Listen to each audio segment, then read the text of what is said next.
Welcome, everyone. My name is Kathy Vargas. I retired as a captain from the Virginia Beach Sheriff's Office last year, and I'm a proud graduate of the FBI National Academy, Session 271. I currently work as a business development manager at Off Duty Management and as a strategic alliance partner of the FBI National Academy Association, who's hosting this webinar. Off Duty Management selected a topic that we feel will help agencies around the country. We hear about this frequently, which is staffing shortages. The title is Empty Seats, Heavy Burdens, the Law Enforcement Staffing Challenge.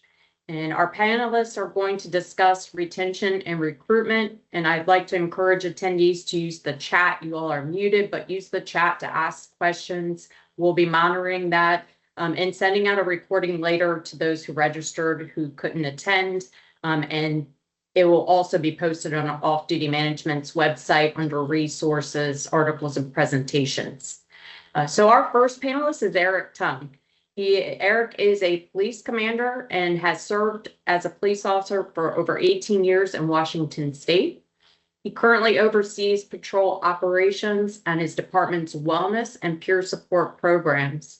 He has led and innovated recruiting, hiring, training, community engagement, and personnel development programs.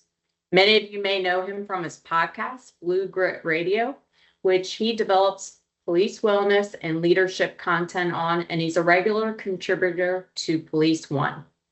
Welcome. Our next panelist is Greg Zarolinsky. Greg served in the military for over 10 years.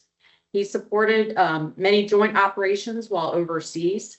When Greg returned stateside, he took his passion for serving the Navy recruiting district in Phoenix, where he was named Rookie Recruiter of the Year and subsequently finished as the #2 recruiter in the nation. Greg has been recognized as a leader in the entrepreneurial world as the 2021 Entrepreneur of the Year runner-up and is a member of the Entrepreneur Organization. Greg has built several successful businesses while continuing to stay connected to his passion of serving through coaching and recruitment.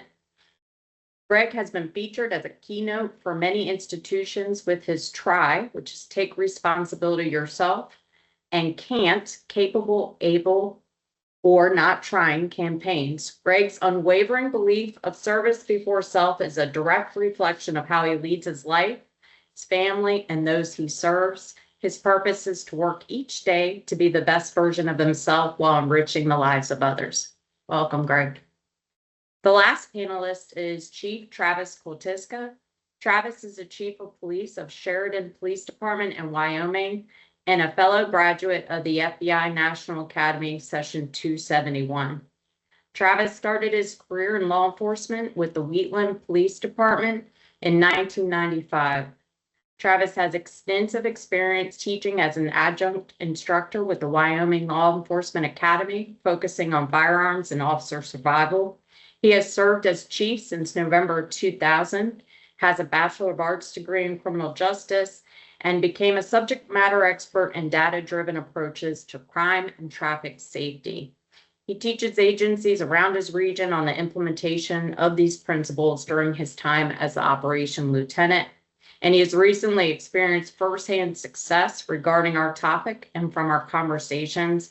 And I know he has a humble approach to leading his agency. So retention was one of the pressing issues that our panelists and I have talked about facing law enforcement today. You know, we talk about stopping the bleed before we go bring others in.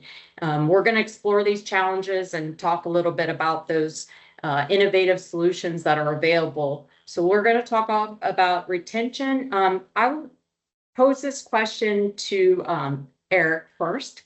What do you see as a big factor driving officers to leave the profession today? What would you say is a contributing factor? These are huge topics. And I think everything, whether we're talking about recruitment, retention, development, morale, we're just talking about culture. And I don't mean we're just talking about culture like it's this one thing, but culture is everything. It's how every single member of the department or the agency and community interact together. It's not just what you do, it's how you do it. It's why you do it. It's your mission. it's your personal mantra, right? So it's all these things intertwined. It's the byproduct of wellness, and it contributes to wellness. So it's why are we doing this thing? How are we doing it? Do we want to be doing it? And so it directly impacts, and it creates this dynamic of whether people want to stay in this organization or they want to leave, whether they want to stay in this profession or they want to leave. Very good. Chief, you see anything at your agency that supports what Eric says, or do you see anything different?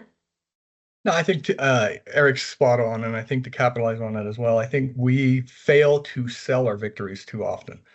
And so we're not able to articulate correctly what benefits, what we can provide in this career, what self-satisfaction. There's a lot of driving factors with people who are looking for their career choices. And that internal intrinsic motivation has got to be a key factor. And if you can't sell the victories in law enforcement, all we see across the national spectrum is law enforcement has done inappropriate things. And we are sometimes our own worst enemies because we don't condone that, and we don't, implement that. That's not the appropriate actions for law enforcement. So we really, but even though we don't condone it, I still say we do not celebrate our victories enough. We need to be more vocal in the victories in law enforcement and what we do for our communities, whether it's social media platforms, whether it's traditional news outlets, and get people interested in the career again, get them driven to want to be. It's almost a marketing campaign. And if you can find that marketing manager, that's where we need the direction we need to go. Greg, you're our outsider from the law enforcement, even though obviously in your current position, you work around first responders all the time. What's your thoughts on that retention piece? Yeah, I think both, Eric and Chief are spot on. Interesting enough, I was just on the phone yesterday with the colonel from Wyoming Highway Patrol, and Tim and I were talking about this exact issue. And one of the things that came to light was exactly what Chief was talking about, is around, hey, we don't have to look far to find bad news. Bad news travels quickly, good news doesn't travel at all. And I think that piece around, kind of going back to where Eric was, leading is, the motivation versus inspiration. So people think that, hey, our job is to motivate individuals to do X. Well, truth be told, we can't motivate anyone to do anything. We can inspire them to want to engage. We can inspire them to want to ignite that flame that exists inside each and every one of them. But at the end of the day, they have to take personal ownership. And I think a lot of people do want to take ownership. And I think where I see it across the country is, how do you navigate that? Where are the proverbial navigational beacons that they can hone in on, and what programs make sense for them, and how do they actually utilize them, and do they actually utilize them? Because truth be told, and depending on what study or census you look at or what information you're consuming, around 11% of people inside of an agency will use anything inside a wellness program. That's a problem.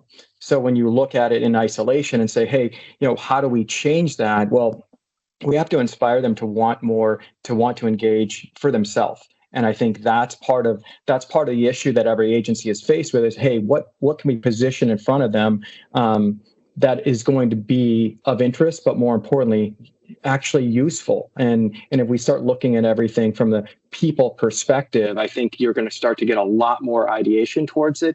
Therefore, you're going to start to see people get happier, healthier, and ultimately have, longer careers and better longevity inside of the industry that, hell, we know is it's difficult. I see it every single day, and I get a chance to be inspired by it every single day, which keeps me coming back. And thank you for having me here. And more importantly, I see a bunch of names on the screen that I know and recognize. And hey, good to see you guys. So yeah, that's my take on it, Kathy. Thank you. I appreciate it. And so that goes two different ways. Let's go back to peer support or wellness component. And I know, Eric, you've got a ton of experience. I did a lot with my peer support team. It is hard to get those percentages up where your staff are using those resources. Have you found success in creating a program to help your officers at your agency? Fortunately, I came into a very supportive peer support culture. We had a policy and a program established for quite some time before I came into the agency, but being able to contribute towards that, I guess like what I want to draw a comparison to is we talk about culture and we start with this really high level concept and it's not something we fix, right? Like peer support is not something we fix. It's something we have to feed, we have to nurture it, we have to prune it sometimes. If you have the wrong person in peer support, that's going to absolutely devastate and sink your whole program if they're gossiping or they're saying something that was privileged and they're not supposed to be talking about it. And so it is like a degree of accountability to everything, right? There's a degree of accountability to wellness, to peer support, to culture, to this concept of developing your people and retaining them.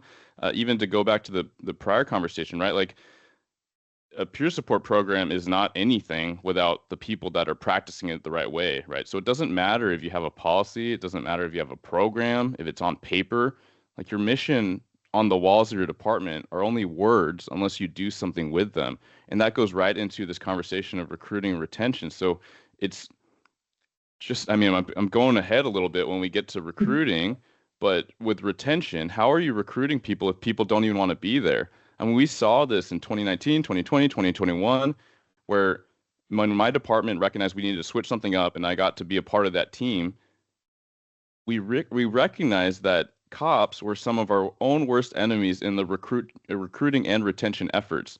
When people went to go ask somebody, and even though the media and the politicians and all the national public opinion scrutiny was saying, don't be a cop, I would never be a cop, people are asking their family members to reevaluate, but so many cops would say the same thing. And we actually took advantage of that because a lot of people came in after they were told by an officer that they grew up with saying, don't do this job. And rather than go to that person's agency, they came to ours. And we said, yeah, the job is not fun at times. It is extremely challenging, but that's why we signed up in the first place, right? So I just kind of want to share that example as like some way to think about all of this because it is a lot. These are huge, huge topics to tackle in an hour. Yeah, and wellness it's not just peer support, right? It's what Greg mentioned. And I know Travis, we've talked about it as well in our previous conversations with, the physical fitness aspect, and really leading yourself and keeping all those pillars of health up and everything like that. As chief, you're doing this right now. You're the boots on the ground, leading an organization. Is that hard to lead from the top with fitness and having the right peer support, using resources like what Greg has helped you? Yes, there's obviously challenges associated with all of those things, but it's finding that balance and, identifying what's important and what's going to help with the health of your people within your organization. We've implemented policies for both physical fitness on duty as well as rest policies. But it's when you're talking with small agencies such as mine, I have 31 allocated, and obviously I'm here because of recruitment and retention, so we're short a few. It presents even more challenges and some of the struggles that are associated with being short-staffed. You still have to find that balance, and you still like we've all said, we have to stop that bleed. That was one of the first things. That's goal number one, and that will contribute once you're able to do that, that will contribute to the ability to get inspiration within your own within your group to be that voice for the profession. I think it was said at one point that this most recent that I heard was 60% of surveyed current law enforcement officers would not recommend the profession to anyone. 60% was the last statistic I heard. That is not helping.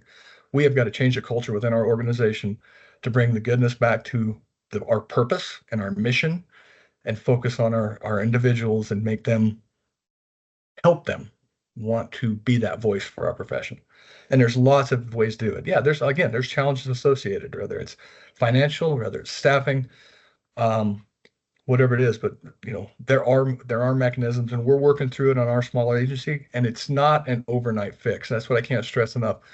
We're seeing the slow creep, and we're seeing the advancements that are coming now from some of our recent initiatives. But it doesn't happen overnight. And anybody that knows this, they've been in this profession for any period of time, knows from the initial application to full duty, we're talking over a year just to get them operationally viable. At least that by the time you're talking academy and FTO and everything else. So we need to have patience, and we need to not jump too far and too fast from initiative to initiative. Find that what works and work on the people that you have, and it was just kind of that building block, right? Absolutely. Well said, because I think there's something to be said there from your small organization, the resources available and the need to tap in. I think people sometimes are afraid to ask for help, like they think it's a sign of weakness, whether it's peer support or whether it's just leading. Help means you want to fight and you want to stay in the game, right? And so, Greg, I think, stepping in with the coaching and with what you're doing, can you talk a little bit about some of the resources available? Yeah, absolutely. But one thing I want to quickly jump back to what Eric said, because it strikes a chord in a good way. And you got to have the right people in the right spot when it comes to the peer support and all your wellness initiatives, et cetera, et cetera. Because one of the things that can become cancerous is if you plug in that wrong individual. So I always go, operationally speaking, is it's GWC. It's get it, want it, and have the capacity. Do they get it and understand what the initiative is for and what the need is for that particular program or programming? Do they want it? Is it something they want to actually be a part of? And then do they have the capacity, meaning with ancillary and auxiliary duties?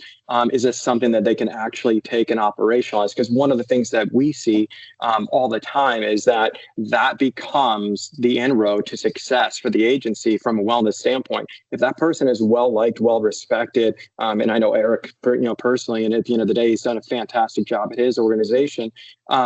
Then people are going to ideate towards it. So the days of it being stigmatized, I think, quickly get riddled out of the equation when you have somebody in that role or those roles that ultimately people look up and aspire to be like. If you create that model, you can create the mold that you can continue to churn and churn and churn each and every individual. As far as resources go, I mean, there's a ton of programming out there. I mean, everyone has seen it. You don't have to look far to find an opportunity of, hey, get into something. Doing nothing is no longer an option. So now you have to look and say, hey, what is the next best thing, or what is the next thing for us if we haven't tried something? One, try some different things. I would encourage agencies, hey, get a little bit creative, because it's not necessarily thinking so outside the box. And somebody said something to me the other day, said, hey, increase the capacity of your own box. You don't have to necessarily throw everything out with the bathwater. But at the end of the day, start to get creative. And what we've been doing and had really, really tremendous success to the tune of, 81% decrease in ideation towards quitting the industry or quitting their agency is performance coaching, is opening the door to, hey, giving someone the opportunity to get an outside third party involved in, their life, not as an officer, not training them how to be an officer, but letting them be human and letting them want more as a human. And therefore you have happier, healthy individuals that ultimately the byproduct becomes a happier, healthier organization. And that becomes sticky. So then going back to what Eric talked about again, is pulling it back, full scope is, dragging that culture all the way through. And creating that inroad and giving them the opportunity, because it's not somebody in their life or in their agency that's telling them to do something. It's somebody that's inspiring them to want to engage, to get better, to be better, and to do better, and do it for themselves. And then when it becomes self-oriented, then they become organized towards what you're looking from a culture standpoint. Awesome. I would ask this, if you all could implement one major change tomorrow that would improve retention, what would it be? I'd love to jump in, going right off of what Greg said, right? And he's talking about development, right? He's talking about coaching, and all of the most effective people I know, and I'm sure there's going to be some head shaking at the faces I can't even see, but everyone who's effective has a lot of mentors and coaches and leaders and teachers that they can cite in and out of law enforcement, in and out of your profession. And so what is going to make people stay, and we talk about messaging and mission, we talk about purpose, is people feeling value. Like that's a human desire, a human need to feel like they are contributing something. And the agencies are struggling. It's officers feeling that they're spinning their wheels and they're not told anything and they're not shown anything that would contradict that. Right? Earlier this week, I was talking on leadership and wellness up north in my state, and it's this concept of what both guests and Kathy has also nodded to today as well, which is that ownership piece, right? It's personal accountability. But we as agencies and leaders need to be accountable to our people. We say, yes, we want you. We select few. so few people can actually make it through the gauntlet that is hiring and recruiting and all these things. And now we want to do this extremely impactful job, this calling, we call it, right? But then if we are not investing and we're taking the time to show them demonstrably that this actually makes a difference, like all the things you risk, all the things you sacrifice, your health, your family time, the physical and emotional danger, and we don't actually show them what it is doing, then we are failing them, and they have no logical choice but to leave, right? So that value can come in hearing their voice, letting them be a contributing member, development, which is what Greg talked a lot about and what Chief talked a lot about, right? Showing them that they matter, and we are going to contribute our piece to make you the best we can, give you the framework. You got to do it, right? You got to do the work, but we will show you the way, and that's what mentorship and coaching really is. And again, just showing that their work matters, because people that left, it's because they lost that spark. They know why they came in, but sometimes we have to remind them why they came in. Thank you, Eric. And I will add to that we are implementing a coaching program, and I think that focusing on that career development, I talked about earlier, that internal satisfaction that one must achieve in their career. That is going to be, I think, one of the most important keys for retention is it, like Eric said, it's that value that they find with this profession, but that comes from both outside and inside. You got to find that balance of both. People can say this, I don't do this because of what people think, but everyone on this that's listening right now can say when they get negative feedback, there is a little bit of a chip at the ego at that point, right? So I'm really focusing within my agency that when we have, again, those victories, highlighting those victories. When an officer does excellent work with the recovery of a stolen property or investigates a violent crime, and they hold the offender accountable for it, we highlight that as much as we can get out there without compromising any kind of case status and all that. We put that officer's picture and we say they did a fantastic investigation, and we just give them that, you did great, right? That builds that satisfaction. But also, where do they want to take their career progression? It can be challenging. Again, I'll talk on the small agency side of things again. There's limited opportunities for advancement sometimes when you're talking a smaller agency. All agencies, let's face it, there's limited opportunities for advancement in our hierarchy. But we need to remind people that success in this profession doesn't mean necessarily they have to promote.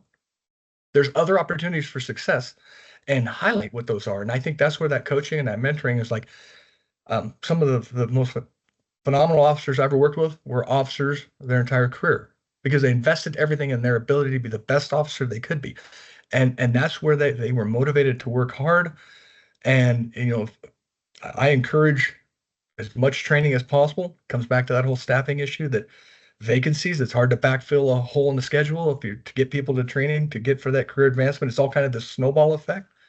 But that's really what I'm working on, is that performance coaching. Let's look and see where they want to take them in that development, as well as let's highlight these victories, and let's get that good news out there, and let's give them that recognition that they deserve. And we don't do this for recognition, but our officers, our people deserve the recognition for the hard work. I think it's important what you said about career development. And everybody thinks, well, that means, we're going to do it for promotion, right? And that's the only way you're successful. But that's such a critical topic to point out, that not everybody wants to be or meant to be in that advanced, but there's other leadership internal roles, whether you're a field training officer or instructor or the peer support team. There's vital components, and it's important to keep all of them motivated to be in the job and taking care of themselves in different aspects. So we'll transition from the retention side now into recruitment. I think we've got a lot of energy around that topic. I mean, I know we could go on for a long time with this, but have you ever seen a case, any of you, where you are focusing on the retention and getting that piece right, but it actually improves recruitment? What are your thoughts on that side? Eric's already hit on it a little bit. Yeah, I suppose I'll start with where I was when I was in recruiting, and I started talking to my boss when I was given the baton a little bit about retention. He's like, you got a big enough job with recruiting. Retention is our shared job. And I love that, right? It is literally every person in the organization, every person in the agency, they have a role in recruitment. and retention, right? So it's like, how are we doing the job? Do we want to be here, right? And then with recruiting, the same thing, right? So if we recognize that we have opportunities to get people aligned and this is a cool place to be. And so going back to when I was in recruiting, I recognized that it's not about the recruiter, it's not about the background, it's about everybody, right? So reaching out and finding those informal leaders, Chief kind of spoke on it, right? Leadership is not about rank, absolutely not. It's about role and how they self-define, how they take on that role. Because I would also submit that some of the best leaders have zero rank because they have no rank to compel the actions that they're looking for. They just have pure inspirational, as Greg said, influence, right? And so hopefully I answered your question a little bit that these things are absolutely intertwined. And when you have people that are improving and actively improving their own morale, their own ownership of their purpose, why they do the job, that does get contagious, right? It gets contagious in a positive way. It affects their patrol partners. It affects up their sergeant, right? Leading up and on and on and on. And really, it may sound cheesy, but if everyone just did a little bit of that, right? If we could nudge that a little bit and find these influential kind of these early adopters throughout the agency, then we could have that kind of spider web out, and then you're going to have all the solutions that you need because you have the valuable people. You have a huge team. You just need to try to coordinate them. Awesome. Travis, you mentioned a very similar piece where you talked about learning that recruiting is everybody's responsibility. Can you speak about that?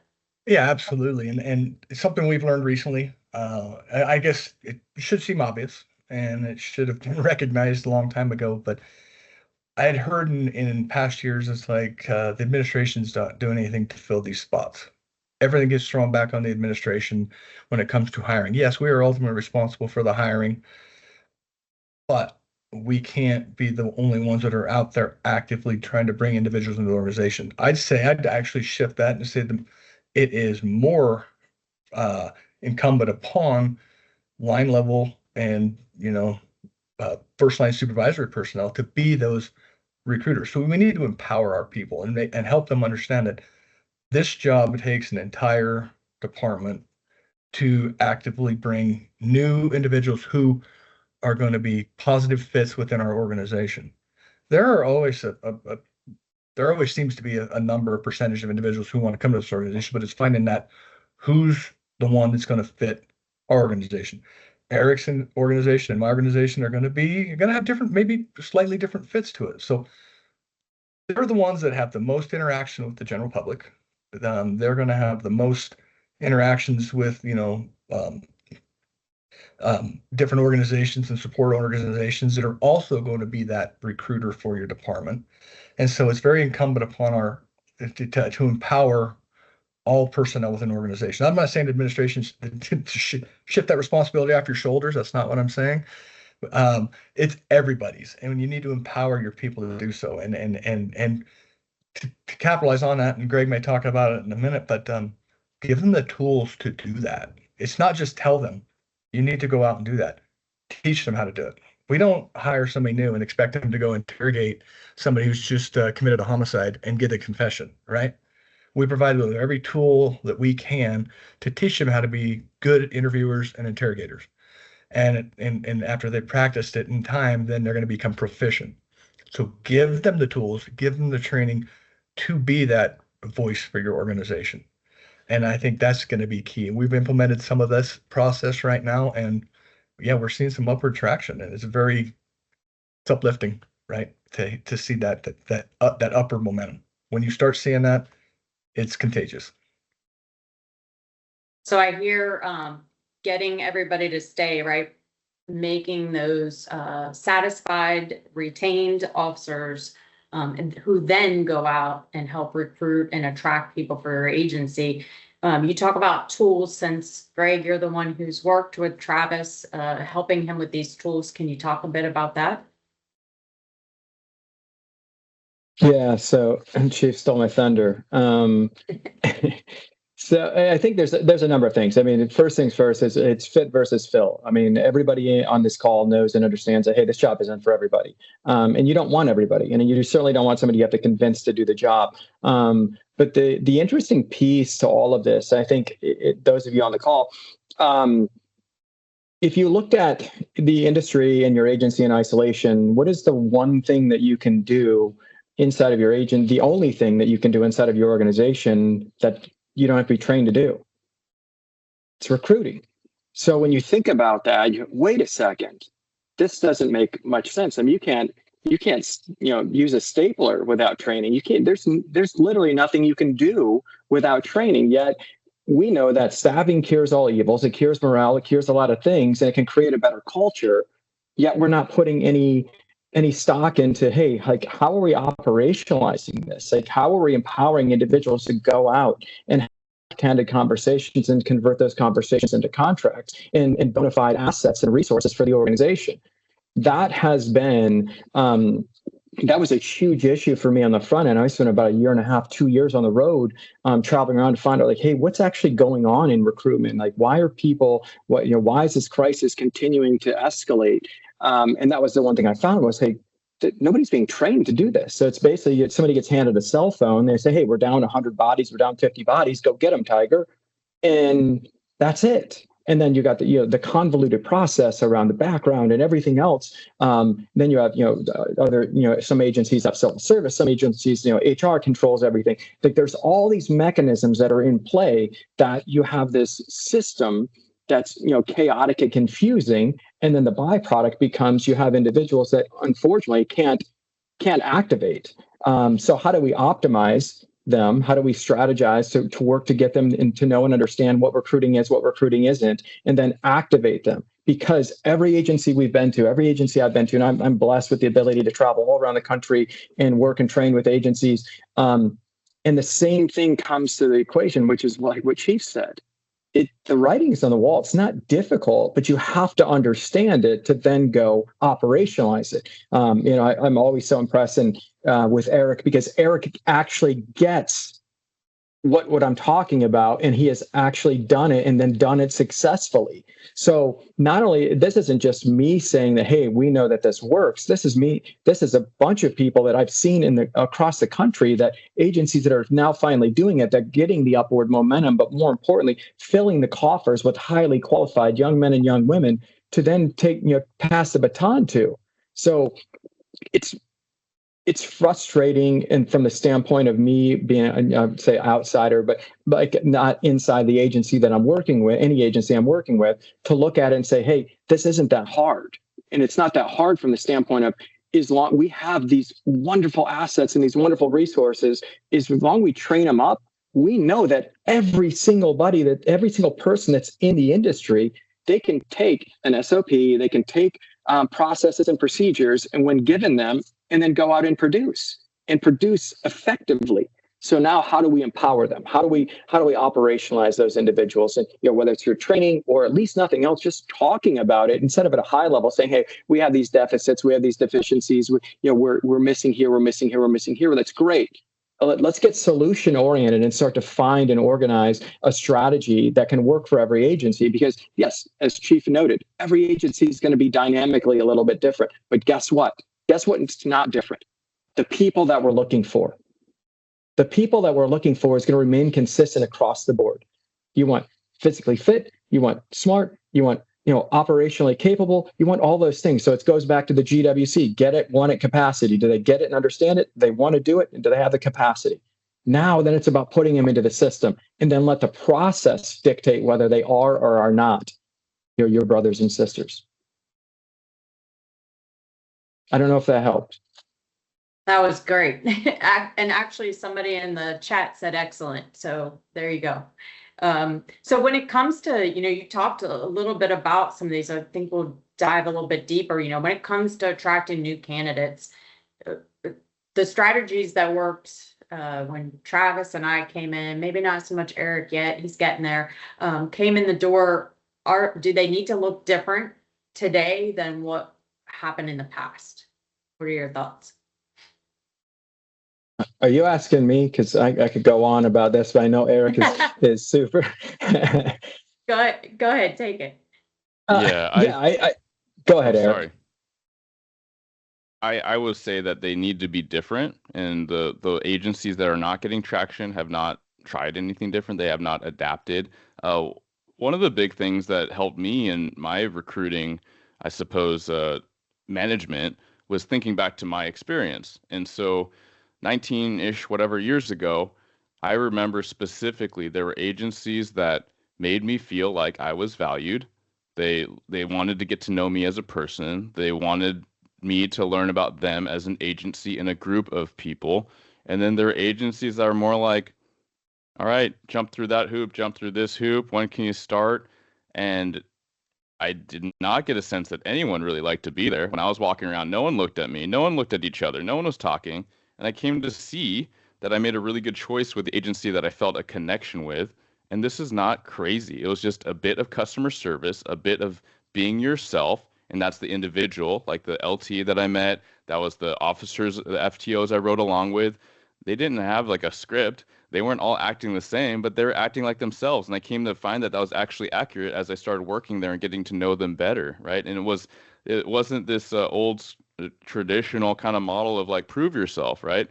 They let the process, as you know, as Greg said, like they let that dictate whether I was proving myself or not. And when I was showing up, they let me invest, and they were investing both ways, right? Whereas the other agency in my region, I went with a gut call that this was not a good fit. And I saw through years people continue to leave that agency, right? And so recruitment continued to be an absolute struggle. Fast forward 15 years when I was running recruiting, and I hear that the chief there gave a candidate an ultimatum, said you have until tomorrow to let me know if you want to work here or not, knowing that I wouldn't have time to get my package finalized. But this is how you're treating people. This is how you're signaling how you're going to treat them as an employee when they're a candidate, right? So these things are all intertwined. And to kind of wrap it all back up, yes, we need to think more dynamically. We need to be about the person because we do want to hire really good people. So like, let's learn about those people and let's show who we are as people, not try to all act like we're the same. We all have the same specialties. We're all the same department. Absolutely not. A day-to-day job at my agency is absolutely different than a day-to-day job at Chiefs. But if we are honest and transparent about that, then the right people will find their place and space where they need to be and where they will belong. Right? Yeah, and I'll add to that. And when I came into this line of work, you almost felt like a number because you were a number. You were competing against hundreds of candidates for one or two positions. And so it was kind of like law enforcement had a really good, it's like, hey, we'll let you come to us. And we need to be more dynamic is a great word. And we need to be reaching out. We can't just sit back and wait for the tide to roll in, right? We've got to be out there on the front line and being active. And that personal touch that Eric talked about, I think is absolutely necessary. And you know, you look at most administrators across the organizations now are probably Gen Xers, and we have to recognize generational differences. Not saying good, bad, otherwise, right? But we have to recognize them and accept them, that the new generations have more of a desire for that connection, even though they're connected on their phones from people across the world. There is still that personal connection. We have implemented where our special operations lieutenant, who's directly in charge of all testing and hiring processes and recruitment, he is the first point of contact, and he maintains a thorough point of contact until we move them into backgrounds, at which point they're assigned a mentor who's going to guide them through the mentorship process. And it's maintaining that personal contact through all from the first time anybody shows any interest in the organization all the way through. We can't sit back and on our heels and let them come to us. We've got to maintain that contact and that personal touch. Chief, would you say that changed from the time you've been in your seat for almost 5 years now? Has it shifted in those It has. 5 years? Yes, absolutely. And it's because we recognize that need, and it's been a slow progression. And we've recently got even more in depth with this process and how we're assigning, and that meant even early on in the background process, assigning that mentor, not just a background investigator, but another officer within the organization to guide them through the process, all through their academy time, all through their FTO. But even early on in the process, to maintain that personal contact, yeah, it has shifted in just my 5 years as chief, and it's shifted way in my 30 years, way ahead from my 30 years when I started in this line of work. Greg, how about you with, I mean, you've been doing recruiting, even if it was in the military aspect, what shifts have you seen? Yeah, I mean, it's tremendous. Just kind of maybe a quick history lesson to kind of pull it full circle. If you look at, kind of circa 93, 95, the feds threw a bunch of money into law enforcement, public safety, get everyone to staffing, overstaffing, et cetera. Since then, there's been really zero initiatives. So some organizations would kind of transition into, hey, let's, add some marketing, create some social media, et cetera, et cetera.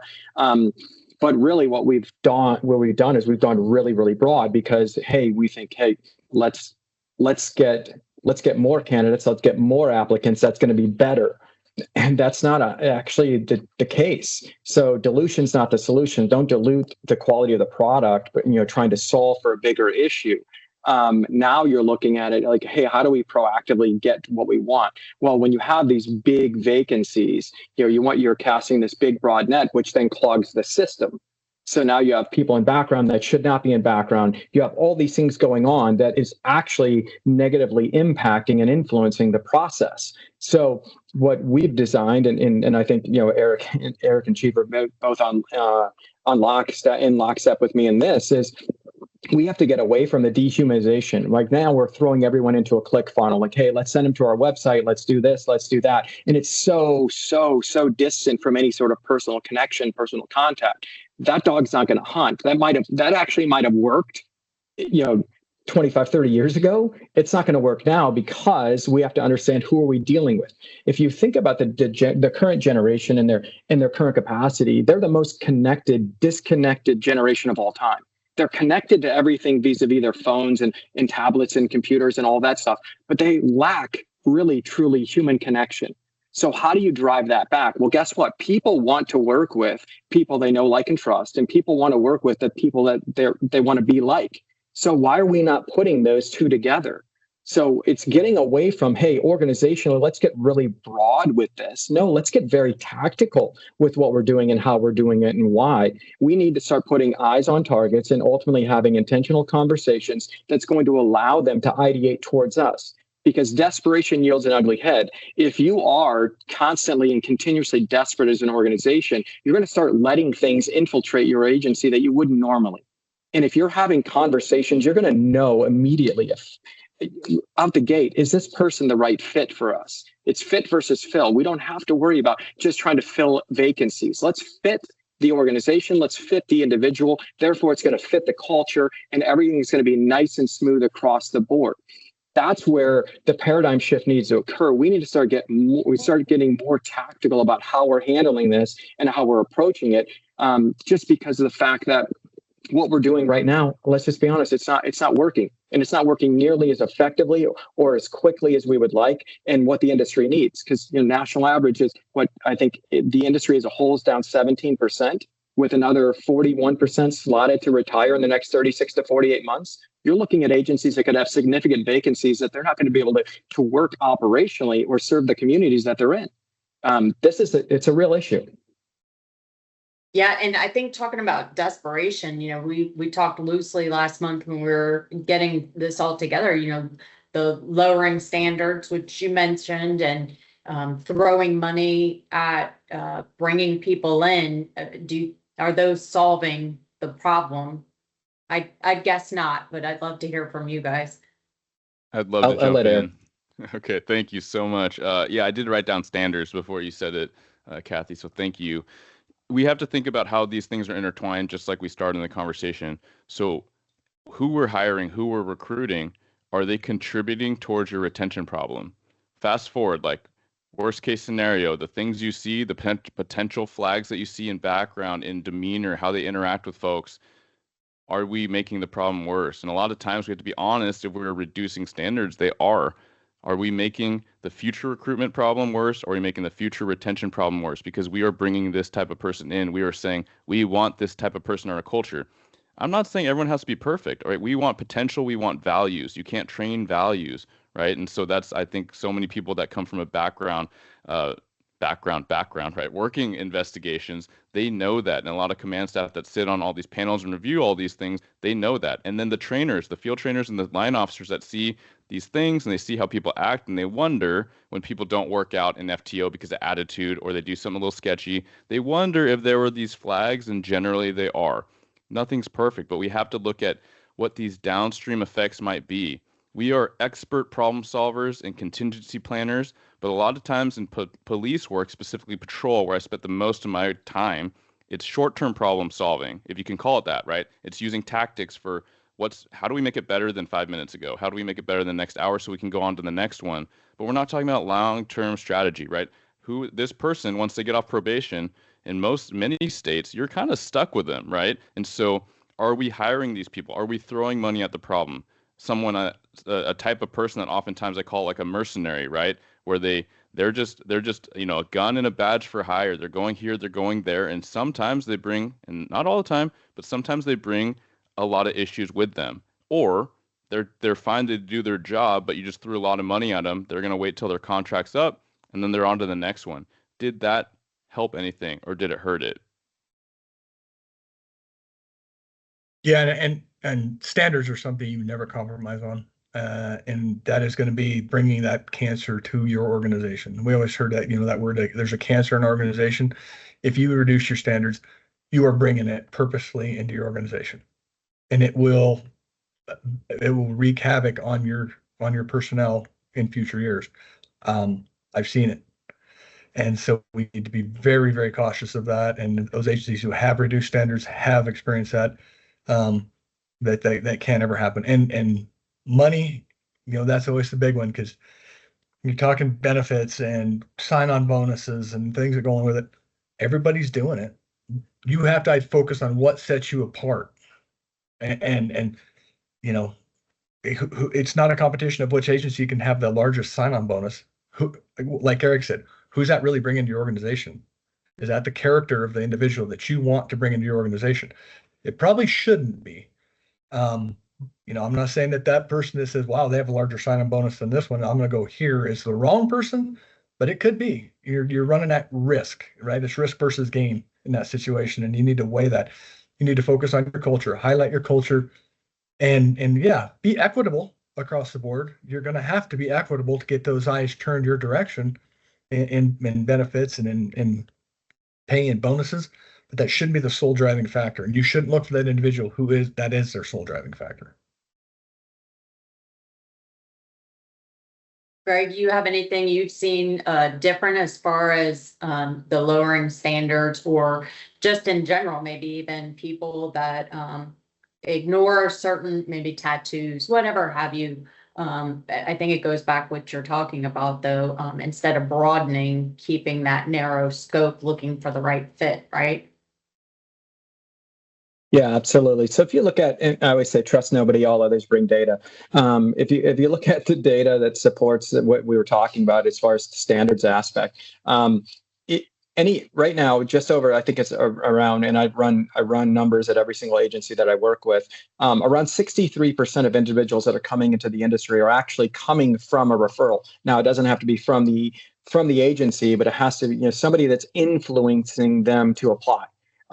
Meaning that somebody put eyes on them, said, hey, you would be a fantastic fit for this. Therefore, you go through. Then fast forward through the process. Those actually make it through the process at an 80% greater clip than anybody else. Why? Because somebody's already vetted them.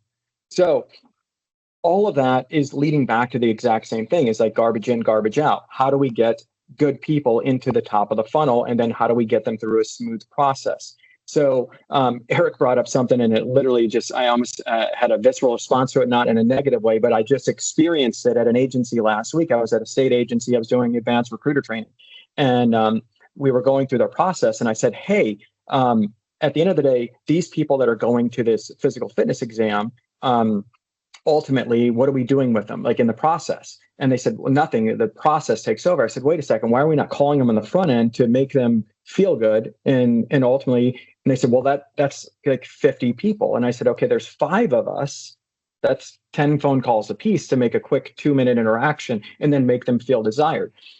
But what you're doing is at every segment, at every stage, you're ultimately gauging, what do you have there? Well, we had this gentleman, if anybody on this call looked at what this guy was. So former military, I think he might have been an SF guy, At the end of the day, like all the bells and whistles. So one of the recruiters makes a phone call to him, and he's just to confirm, like, hey, we dropped off the planet here. Are you showing to the fitness test? And at the end of the day, where's the background packet that you were supposed to turn in? This gentleman goes off. Like, I'm done playing your games. You guys need me way more than I need you. This. Within that 2-minute phone call, this guy showed his true colors, and they were able to save the agency 12 hours of work to get rid of him, because a leopard doesn't change its spots, right? And they were comfortable, and the lieutenant and the captain of the unit were both in the room, and they witnessed it in real time, said, yep, absolutely get rid of them. Because we chose the human aspect instead of letting the process just play itself out, and we chose to engage, we were able to just to not only save time and energy, but also a valuable resource, and get rid of something that would have clogged the system. Because guess what? Come background, that would have gotten figured out, and it would have changed everything. But then just pulling it full circle, you have to change we have to change the way we think, the way that we operationalize agencies and organizations from a recruitment standpoint. And I want to touch on one last thing, because we didn't even talk about this prior to, but it's so very important. And that is this. When Chief referenced the lateral transfer bonuses and all that is cancerous. Like, hey, everybody, let's just be honest, everyone's underpaid. We know that. And that's likely never going to change. Hopefully agencies are getting better and getting more. But the lateral transfers, I would say one of two things is going to happen. Money's going to run out from the city, the township, whatever, at some point, and that's no longer going to be the case. But the flip side is, why are we doing it? What's happening is people are luring other individuals over. So the lateral transfers is killing really what is an industry that was built on loyalty, built on trust, built on sustainability, on all of those, intrinsic values that most people in the industry now have. We're bastardizing that with that evolution. And now we're stealing from our neighbor. Each and every time we do that, we're ripping at the very core and the very fiber of what the industry was built on. That's part of the reason I've been all over the country doing what I'm doing is, hey, let's stop doing that. And let's get really good at what we can do and how we can operationalize our agency to pull in high value targets, young men and young women that want to serve, that want to be a part of the industry. And at the end of the day, start to build that contagious and infectious culture that Eric and Chief talked about. Because without doing that, without getting really good on the front end and us doing what we do, we're bringing other things in. The W know is better than the W don't. And if you're able to train and operationalize those individuals, they're going to have a degree of loyalty to you, provided that you've invested on them on the front end. That's excellent. I just heard the other day, I was at a conference and an agency had lost 7 of their officers to a neighboring agency. And that's exactly what you're talking about. And it wasn't that large of an agency, so it definitely causes a lot of impact. So one more question I think we can get in. We talked about the lowering standards and the money pieces. What about streamlining the process, modernizing it? We tipped a little bit on it as far as the speed, how long we're taking to get these applicants in. I think Travis and I hit on 25, 30 years ago, it might have taken you 6 months to get through a process competing against 100, 200 people, depending on the size. What are your thoughts on that process and the length of time? Speed's definitely a thing, and hopefully I can roll a couple things together because I know we're super tight on time, but I think it's important that you make a discernment of being competitive. I think Chief brought this up earlier, right? It's not to say don't do bonuses, but don't think that you're going to fix everything with the highest bonus and cannibalize, right? At the same time, people got to vote with their feet. So if you have a failing culture, failing leadership, then yes, people are going to leave. And people need to see them leave sometimes until they recognize something's not working. We got to change it, right? So when you ask the question about streamlining, I say yes, like you need to be adaptive. You can't just be working with paper files and just calling them, going down the giant list as Greg and Chief nodded to, and just kind of treating everyone like a number. No, you have to be adaptive, right? So you get out in front of it, you meet that person, they're absolutely toxic, you can them, you meet that person, they are thrilled that you reached out. They're asking if they can do a ride along. You're like, oh, love the initiative. Yes, when can you come by, right? And so you're building all these topics that we've covered, you're integrating them all to be extremely adaptive, value, people focused. And I'll leave it at that because I know I want to give these gentlemen some time. Yeah, I think you have to give every opportunity for it to be as streamlined as possible and make it as easy on the applicants as possible. We are used to a technologically, we use technology for everything. So take advantage of that and capitalize on that. Look for means and ways to use technology to your advantage to not only speed up your process, but also to make it easier on the applicants to be a part of it. But you cannot rely solely on that. You cannot say that's going to be you still have to maintain that personal contact. You must reach out to them and make them feel valued and wanted. That's what's going to recruit and draw them into your organization is let them know the value they bring to your organization. And so use both. You got to do both sides of it. And I'll be quiet there. The human touch, Greg, what do you have? The final parting words.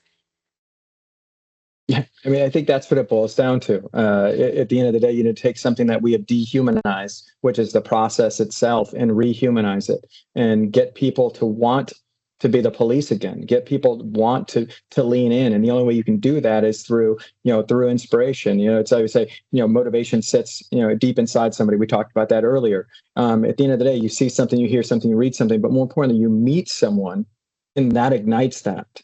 And that's why it's so very important to create the human element and bring that back into the fold.